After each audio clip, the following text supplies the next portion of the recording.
I've walked through lucid dreams effortlessly as churning cream.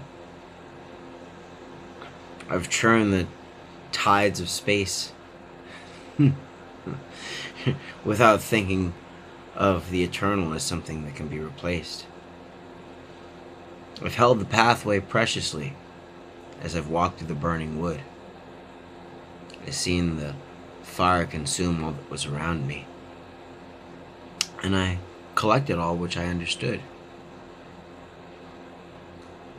I compounded the situations and the friends that I could along the journey, although the journey moved at the speed of light, and everyone felt it moved one day at a time.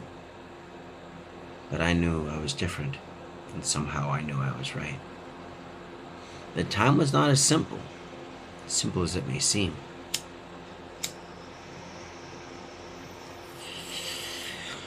You think it moves only forward in one direction, but it moves back and forth, you see. See, the time, just like the concept of the self, is nothing but a concept alone. It's moving around a fraudulent perspective. It's moving something that's made to remain still as stone.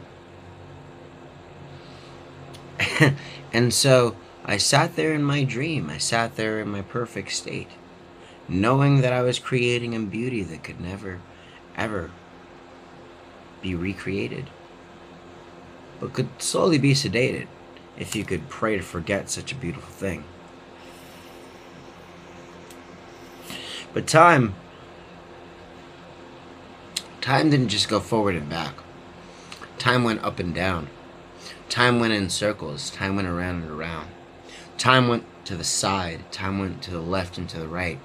Time went into eternity, and time went fucking out of sight. It came to the point where I just didn't trust time at all. And it came to the point where I felt the concept of time just tumble down throughout the hall. And just as well for the concept of the self, the ego, the id, the thing that we call this idea of what we are.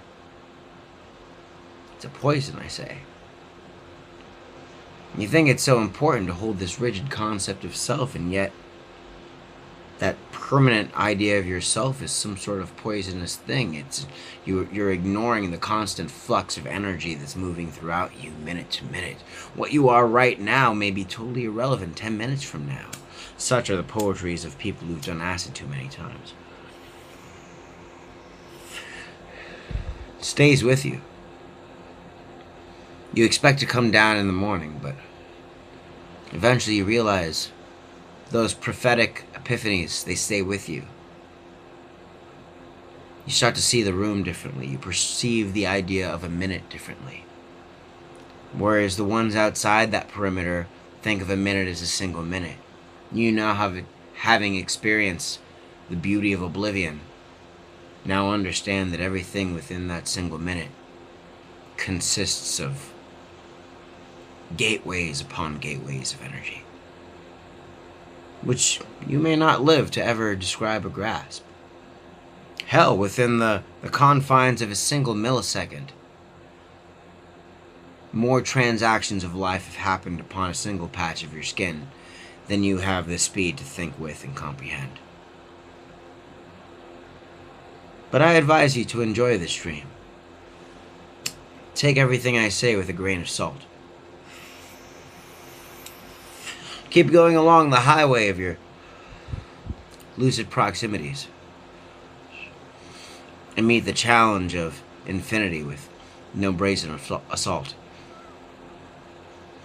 Keep me in mind as you leave the injuries and the consultations of your bureaucratic world behind. Keep me in mind. Remember these strange words. Remember the ramblings of this pipe-smoking poet.